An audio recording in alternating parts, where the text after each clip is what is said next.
لحظة تسكين الدمية بالجن. المقطع اللي انت شايفه ده كان بث مباشر عبر الدارك ويب، وطبعا هنا بكل وضوح بوريك ازاي الدمى بتتحول لدمى مسكونة بالجن. ومن البداية انا هنا بحشي الدمية فارغة وانا اللي بحشيها، وده مش اول مقطع اعمله عن تحويل الدمى الى دمى ملعونة، لكن ده ملخص اوضح وبسيط.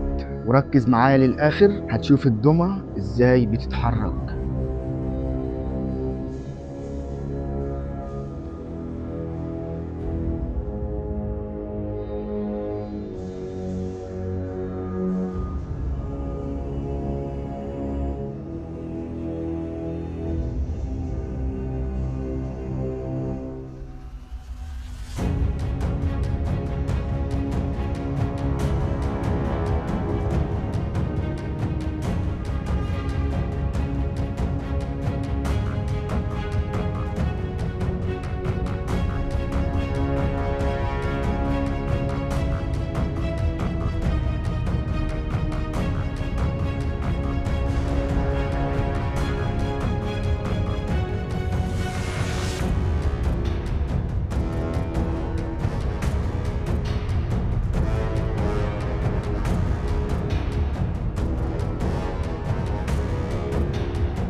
وهنا اللحظة الأخيرة هقرأ عليها بعض الكلمات، ومن خلال نطق بعض الكلمات أنا أعطيت الدمية الإذن بالتحرك.